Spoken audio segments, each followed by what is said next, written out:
Our first brave Democrat is Shante Munns. Shante is a Democratic candidate for Florida's 11th Congressional District. Back to you all.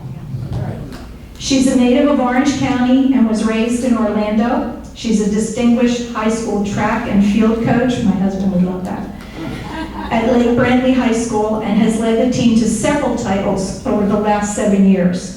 She's a small business owner who advocates for her clients to help them navigate systems and receive the resources needed to be successful. Shante is currently the owner of 2 small businesses and understands firsthand the challenges facing today's small businesses and the communities in which they live. So, ladies and gentlemen, I give you Shante Munns.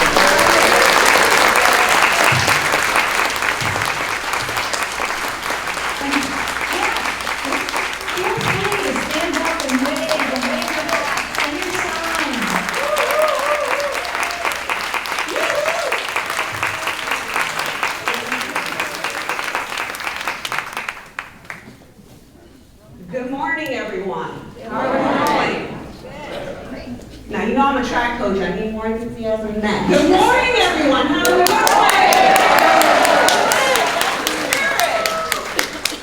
Well, as you know, I'm a native to the Central Florida area, born and raised. Yes, I am a track coach at Lake Brantley High School. I coach both girls and boys team, and yes, I have led them to over several titles.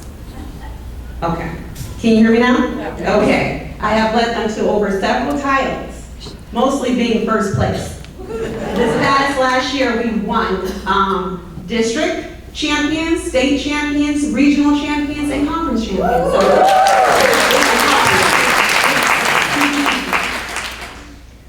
Okay. So as I traveled and contemplated public service throughout the district, I knew that there were issues that kept coming up on a federal level. Those issues consist of economic development, affordable health care, and protecting our environment. When it comes to the economic development, for a small business owner, generating enough revenue is one of the biggest challenges for a small business owner to face when dealing with other larger corporations. The leveling of the field is unbalanced, forcing businesses to relocate or close, causing it to be a lack of competition that would exist across a fair economy board. The key elements that play a huge factor are BRT, which is business rental taxes, constricted lending, and supplier diversity. Often larger corporations out-invest small business owners by having more resources and funding available. Florida Tax Watch surveyed that small business owners account for 48% of the American jobs. Wow. 48%. That means that's the fabric of the community. A lot of times when you have small businesses, they're the ones who were there before the corporations even existed. And out of that, 43.5% of the U.S. gross domestic product comes from a small business owner. And NerdWatch researched that 43% of small businesses last year applied for loans. Out of those loans, 9% were denied. 14% received partial loans, and only 20% received all. Now, a resident from Sumter County stated that there is no supplier diversity program or administrator to assist with small business owners in Sumter County. The programs that assist do not promote activities, workshops, forums, or services outside their online registration. Having a website is not equivalent to supplier diversity. The site only promotes manufacturers, distributions, and what small business owners cannot compete with. As a person in Congress, I will ensure that small business owners will have great constituent services by sponsoring such bills like the H.R. 8079. This bill introduces and removes maximum annual revenue thresholds that limit small businesses from receiving funding under disadvantaged business enterprise program. With this being said, this gives our business owners an opportunity to succeed and thrive. Next point, protecting our environment. Our environment is essential to our existence. Water pollution has become one of the major problems here in Florida. The overgrowth of blue-green algae blooms are destroying our lakes and our rivers, causing our fresh water source to be undrinkable. 90% of our water source comes from the aquifer. And with the aquifer, water is depreciating every day, meaning that Florida is overgrowing in population. And if 32% of that water is in consumption every day, that is tripled now. After our aquifer is gone, what are we going to do? We're not going to have any water. When it comes to water, Wildwood, one of your residents reports out there that the city council stated the water is safe to drink. How can water be safe to drink when it's as dark as me? That's not safe to drink. But yet she put in a request asking for the reasons why the water is the color when it's running out of faucets. She still has yet till this date to receive an answer from the city council. That is unacceptable. In Webster, the sewages are overflowing. They fixed the sewage system 3 quadrants. Now, out of the 3 quadrants that were fixed, 1 did not get fixed. Those residents were forced to buy septic pumps, which the city does not regulate or keep in order. So every time when it rains, guess what happens? The water stands, and that causes another problem, mosquitoes. So now you have issues built on top of issues on top of issues. Issues like this cannot go unheard or unrelated. We're not looking at the issues that are attended. So what I'm saying is that our environment, yes, is safe to a certain extent, but we need more safety. Living in conditions like that is not supposed to be that way. Especially when you do not have proper representation in your district, when your voice is not being heard, that is a major issue. Next issue, affordable health care. Many Floridians experience a hardship due to high health care costs. 45% of our residents have experienced one or more burdens that comes from health care within this past year alone. The Kaiser Family Foundation reports 56% of uninsured adults state that they cannot afford health insurance. Reason being is because the cost is too high, or they feel that they do not need it because they cannot afford it, or they're not sure how to access affordable health care. With that being said, delaying or foregoing health care is also another cause of why people do not have health care insurance. 1/3 of adults have skipped medical treatment due to the cost. 4/10 have delayed their need of treatment due to provider change or their services being dropped. 41% have incurred debts, all from medical bills, and cannot afford housing alone. Many of our residents are worried about affording health care in the future. Why? The cost of nursing homes and nursing care centers are increasing, and coverages are being dropped constantly. Medicare costs, when you're elderly, are rising. Costs for prescriptions are being dropped. When you have a provider or an insurance company that limits you with your health, that's an issue. Health insurance should not be limited. When you're paying for coverage that you so much need, nothing is worth your life. With this being said, we have a resident in Osceola County. She went to the pharmacist to pick up her prescription for insulin. The pharmacist told her that that would be $526.70. The pharmacist then told her, even though you have good health insurance and she was out of the pocket by having her pocket meant for that year. The amount that was owed was her 20% co-insurance amount. And she recommended that she would call her insurance company to see how they can handle the problem so she can get her insulin. That's ridiculous. Who wants to pay $526.70 for a prescription that shouldn't be covered? No one. That woman was unable to get her medicine. Why? Because she was forced with either taking the money that she has to pay her rent or either getting her medicine. That should not be. When people are making hard choices on their health and on their living, when are we free? We're not. In essence to that, I would like to sponsor some of the current bills that are in the House, which is the HR 7230. This is the Family Healthcare Affordability Act that was sponsored by Susan Wiles. This bill modifies the requirement for determining affordability for employers as well as senior citizens and resident adults, minimizing essential health coverage under the Patient Protection and Affordable Care Act. Bills like this are bills that need to be supported. Right now, it's only been introduced and it's waiting to be heard.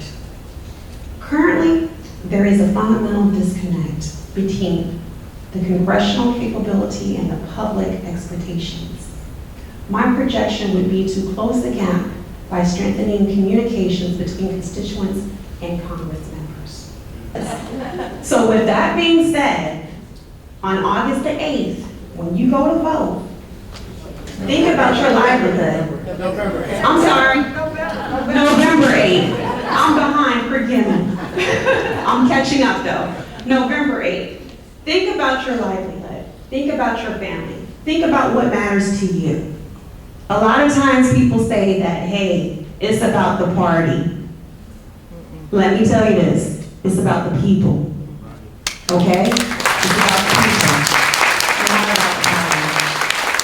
Because when you look at this nation, it's a bunch of different parties collectively together in one. And the parties make up the people who are the constituents. So go with what matters the most to you. Your livelihood, your freedom, your health care, your affordable housing. All of that matters. So make it matter on November the 8th when you go and vote. Thank you again. My name is Shante Munns.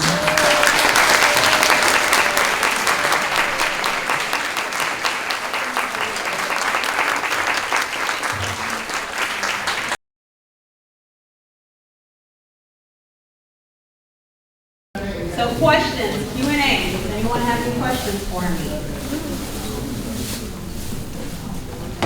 Tell us about your meeting with Laura. Oh, you heard about that over there. I Yes, the first time that I met Laura Webster was at the Wildwood 4th of July Festival. Bloomer, I'm sorry. Jesus. Yeah, how soon we forget. Well, they were calling her so many different names for her, so it's Laura Loomer. So I met with her on the 4th of July, and she came up to the booth, and I was pretty much giving her a button. Now, you know, I had my Shante Munns button, and then we had the God Bless America button. So she was there with her mother, and I said, here, you know, happy 4th of July. She looked at me like, I don't want that. And I'm sitting here, why not? She was done. Then Bob came up and he's like, oh, Shante, have you met your opponent or one of your, you know, could be opponents? And I'm like, who? He's like, this is Lori Loomer. I was like, oh, she didn't look like Lori Loomer from, you know, she looked like something else. I don't know what she looked like, but she looked like something else. And I was just like, hi, how are you doing? I think I was trying to give her a button. She didn't know that the button I was trying to give her said, God bless America, because I wasn't going to give her my button and throw in the trash, you know. Anyways, but Laura came and she said, I'm going to beat you. I'm going to beat Daniel Webster. I'm going to beat you. And I'm like, okay. I say, you still have a primary. I'm unopposed, so I'm in the general election. and waiting to see who I'm gonna go against. And she's like, well, it doesn't matter. I'm gonna beat you. I'm gonna show everybody that Daniel doesn't work. He's sitting down, he's lazy, he doesn't work. And I was like, okay.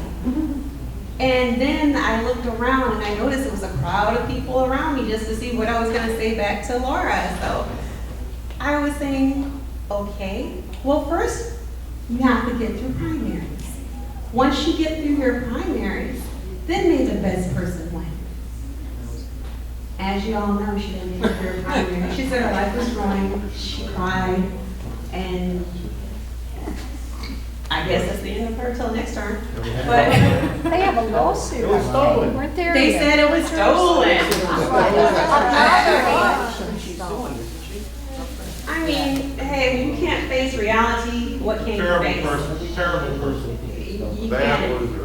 So I'm just like this, you need to have good You know what, that was classy the way you Send her a answered. That was condolence card. classy the way you answered. Send her a condolence card. Yeah. Remember, Congratulations and condolences at the same time. hate has no home. We do it with love. Okay, what are Yes. your primary issues? What are you Yeah. especially? What am I facing during this campaign? Uh-huh. The issues that I'm having right now in this campaign is because the district is so large, we have like 5 counties. I cannot. I'm sorry, it's 5 counties, and with 5 counties, it's hard to get around to each and every single county. Like today, I have a total of 4 engagements, not including this one. So from Sumter, I'll be going back to Orlando to speak at a Mechanics Union event that's at the DoubleTree. Then I'll be back over here in Lake County at another event, and then I'll be in Osceola County, and then finishing back up hopefully in Sumter if I get time between travels. So it's hard to try to be to every single event that is planned. So sometimes when I'm not at an event, I will have other people show up in place for me. But because the district is so big, we need more canvassers, more volunteers. I mean, you don't always have to get out and knock on the doors. You can do the phone banks. The phone banks are just as good because it gets more revenue coming in for donations to help out with the campaign, for when we have to do the text marketing piece. That's expensive. I did not realize how much it is for text talking and calling people. And when you're running a campaign and you look at everything that comes in, and as quick as it comes in, it goes right out the door. We do have a lot of people that are volunteering, and we thank you for your help. But at the same point in time, we need more help because the district is so big. It expanded out in some areas and it cut the other areas out, like Hernando and what is it, Paseo or? Citrus County? I think. Well, from what I hear over there, those are pretty much all red, so that's a good thing. That's a good thing in our book that those got cut out. But also we picked up Osceola. Okay, Osceola, from talking with them, 4 Corners, that's pretty much a Democratic area, majority. So that's a good thing for us to help us defeat Daniel Webster. When it comes to Polk, the little part of Polk that we looked into yesterday is very rural, but a lot of people out there are Democrats. We have some MPAs, we do have a little bit of Republicans, but they're not mighty numbers out there. So we do have a good chance in this campaign season, this election season, to actually beat Daniel Webster.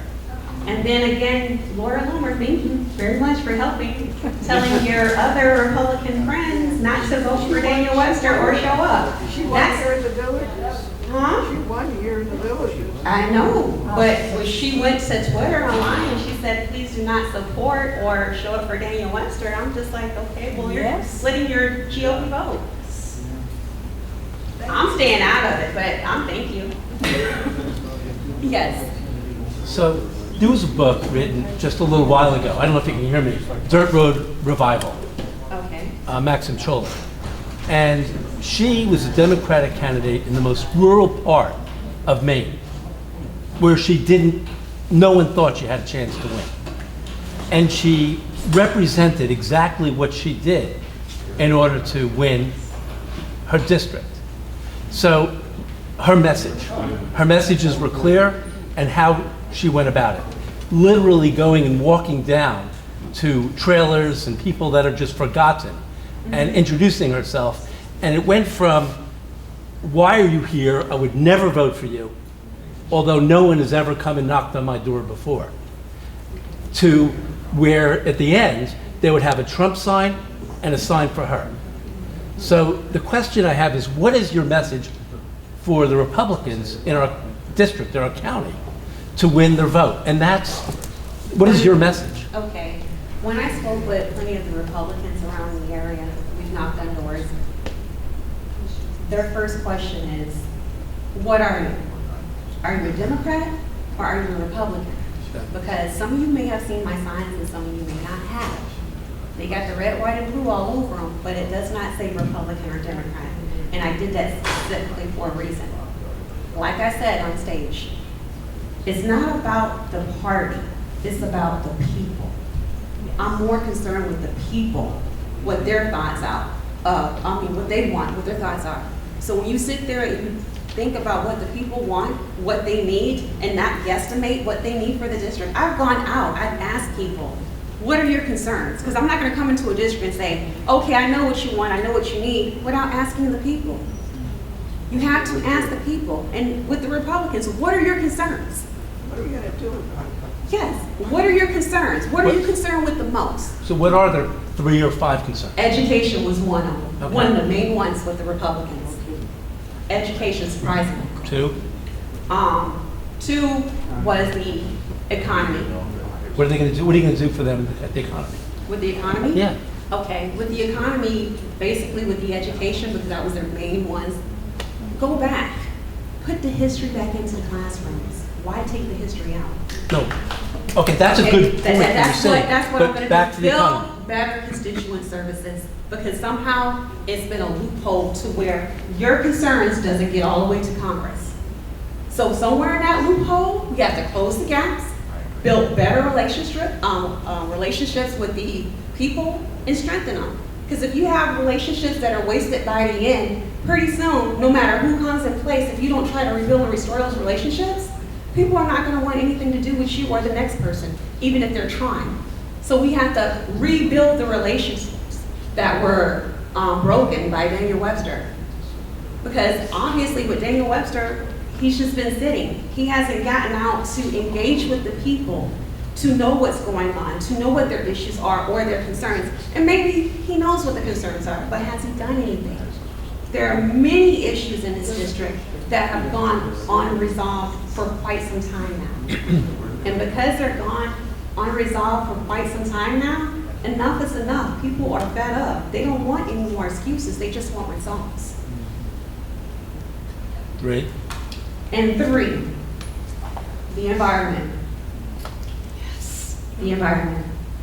Wildwood, for instance, like I said, the water. Horrible. Water coming out black and brown as me, I wouldn't drink it either. But yet the officials are saying everything is okay. Then they say that they don't have enough funding. How do you don't have enough funding when you fixed the other 4 quadrants, but then you left the last one out? That doesn't make no sense. It's like you're playing bully now.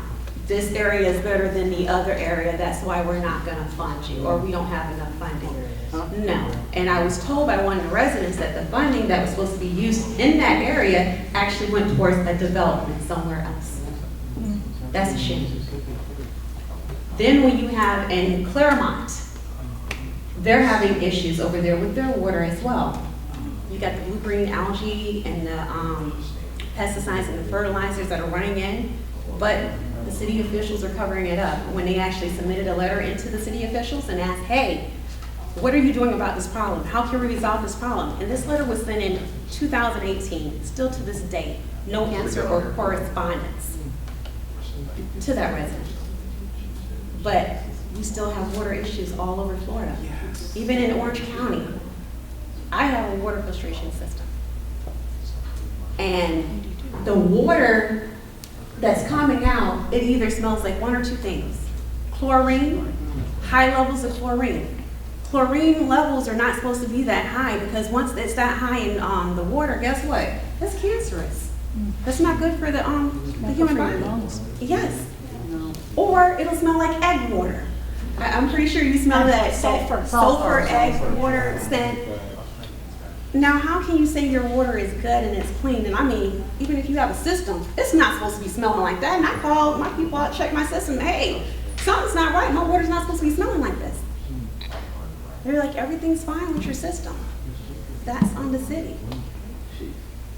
They need to take better steps in ensuring that our water quality is good for us to drink.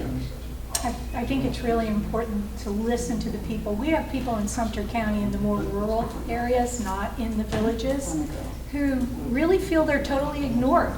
I see pictures posted of roads with potholes, and they keep saying, what about us? You know, and those people need to be listened to. So that's Those were a very basic the main message. issues over the county that we've actually discussed and we've went and talked to residents about. And when I come off and speak to the Republicans, the first thing they want to hear, are you Democrat of this? No. What matters to you? The party of the people. They get stumped. They don't even answer that question. And Republicans have been in charge for a few decades. And so, you know, I mean, when you have these things that exist under Republicans, you have to ask yourself, have they been listening? You know, who have they been listening to? Who are they serving? If they're not serving you, you need to make a change. Correct.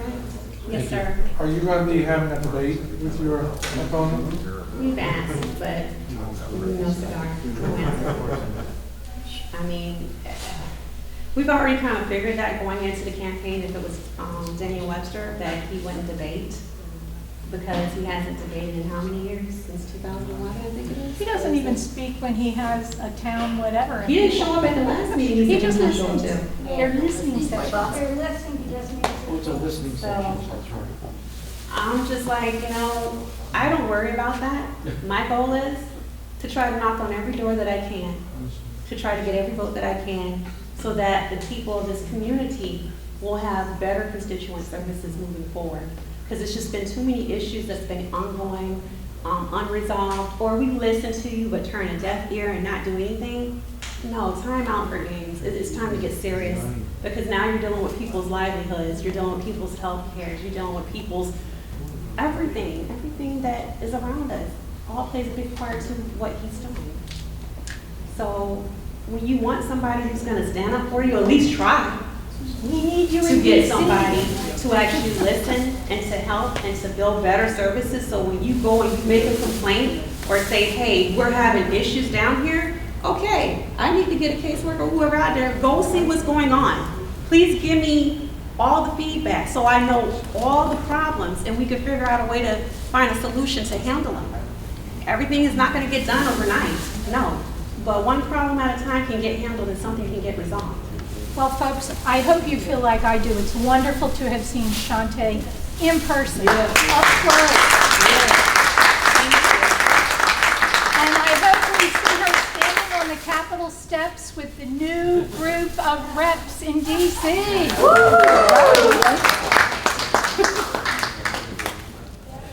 All right.